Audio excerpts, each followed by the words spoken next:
what day is today? Tuesday. I'll let her know. Jenny. Yeah. We'll lay the day. Okay. The big news. News? What news? Sorry. What? All right, Lane. But this is beyond news. This is like Pearl Harbor or the Kennedy assassination. It's like not even news, it's total shock. Oh, come on, Jerry, please, please, please, please, please.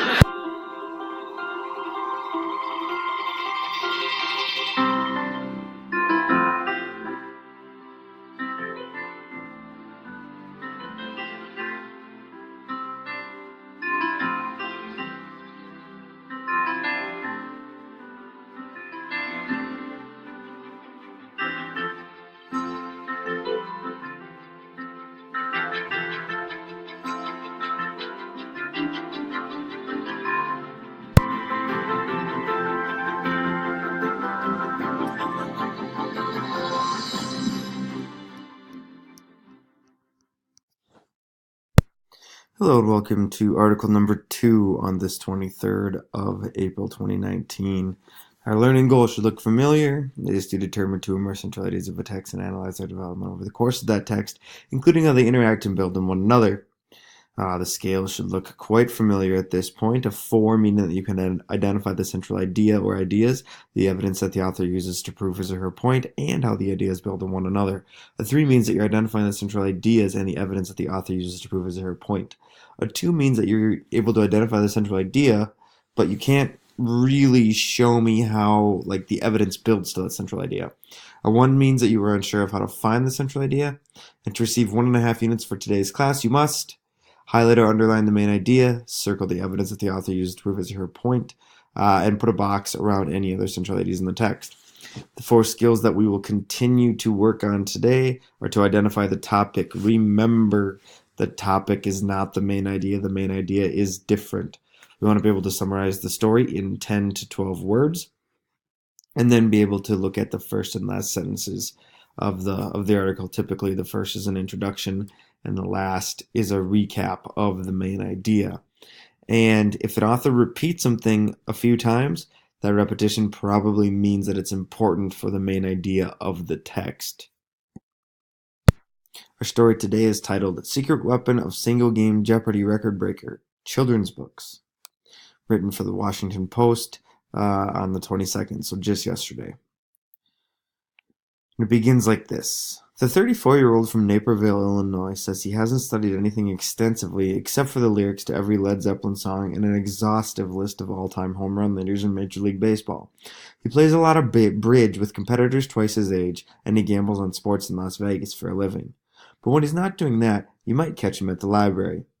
Back in the corner where the children's books are shelved, you'll find James Holzhauer, the Jeopardy champion from April 9th, who annihilated the show's single-game winnings record by more than $30,000.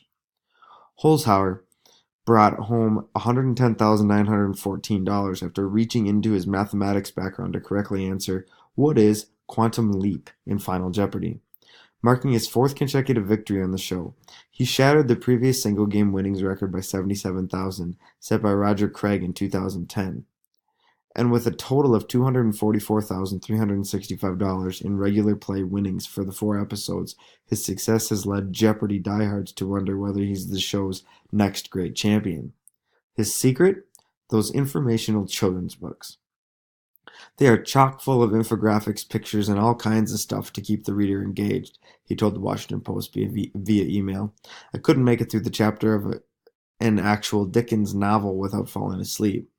Holzhauer took Jeopardy by storm in early April, missing only 4 out of 133 questions as he cruised to smashing victories, ESPN reported. He knew his ballpark cuisine, his country music, his 18th century science, and Hollywood history. He even knew that Sadie Lou was a nickname for Sarah Lawrence College because he and his wife had studied the etymology of the name Sadie while picking out baby names. From his first appearance on April 4th, it was clear Holzhauer would wager big. James Holzhauer is from Las Vegas, host Alex Trebek said, introducing him. He is a professional sports gambler. What does that mean exactly? Oh, I'll bet on anything, Holzhauser told him. But on Jeopardy, his bets weren't always strategic. They were personal. For every big wager, the amount of money Holzhauer's bet coincided with a date. His wedding anniversary, the birthdays for his dad, nephew, and daughter.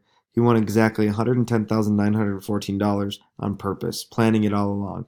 His daughter was born on November 9th, 2014.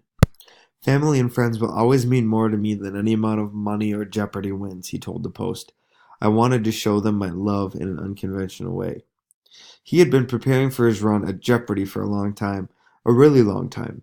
Holzhauer said he had dreamed of being on the show since he was a kid, back when the Chicago Cubs and Jeopardy were about the only two things his family watched on school nights. More importantly, he said, I promised my dear granny that I would appear on Jeopardy one day, and I never take promises lightly, so here we are. He had always been somewhat of a whiz kid. In high school in Naperville, a western suburb of Chicago, he was part of a team that won the worldwide Youth in Science and Engineering state competition. He placed first in physics and second in mathematics, a background that would come in handy when physics terms was a Final Jeopardy category on April 9th. He got his bachelor's degree in mathematics from the University of Illinois at Urbana-Champaign,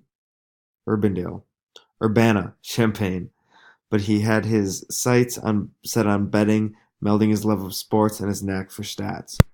I think it was a huge advantage that I don't blink at gambling large amounts of money when I think I have a big edge, he said.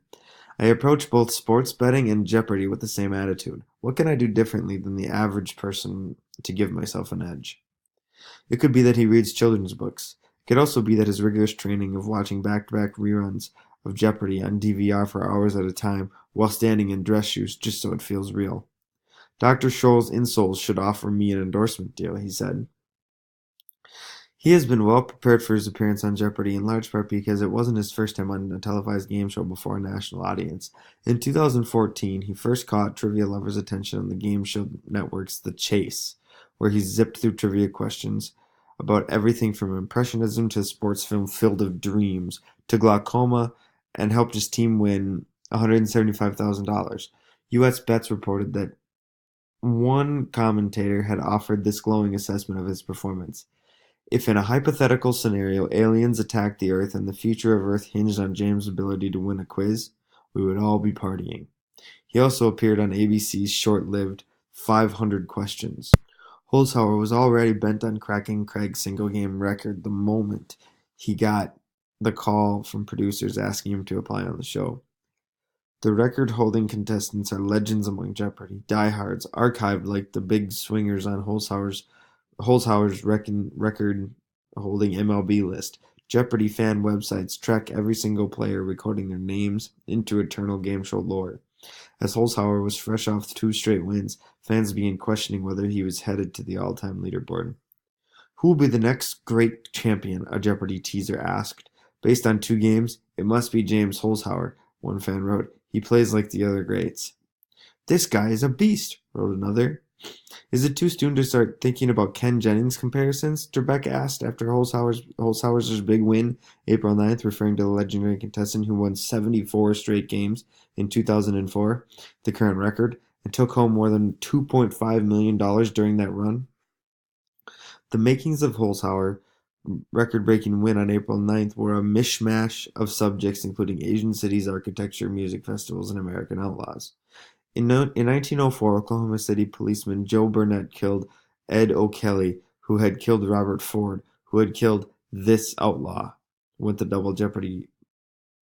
first Double Jeopardy round's daily double. Who is Jesse James? Holzhauer answered. In Andalusia, Arabic calligraphy represents this style named for medieval visitors from Africa. Went the second Double Jeopardy round's daily double. What is Moorish? Holzhauer knew. And then came the final Jeopardy clue. You're $4,000 off the one-day record, James, Trebek told him.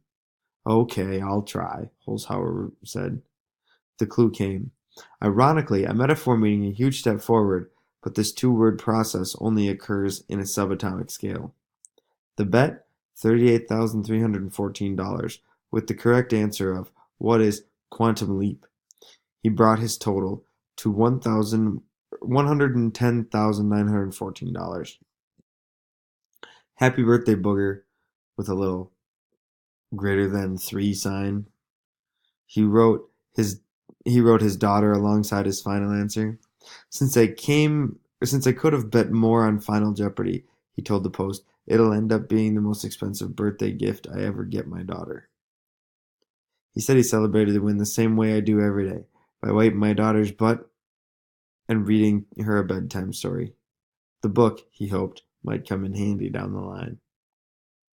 So here we are at the worksheet again. And because this is the second article and it's April, I'm going to let you kind of fill this out on your own. I feel like at this point you can identify the topic, summarize the story, identify the first and last sentence, and find those repeated ideas pretty well on your own. And I guess I hope that leads you to the main idea of the article. When you're done with this and the vocab, you will have earned a unit and a half for the day. And as always, ciao for now.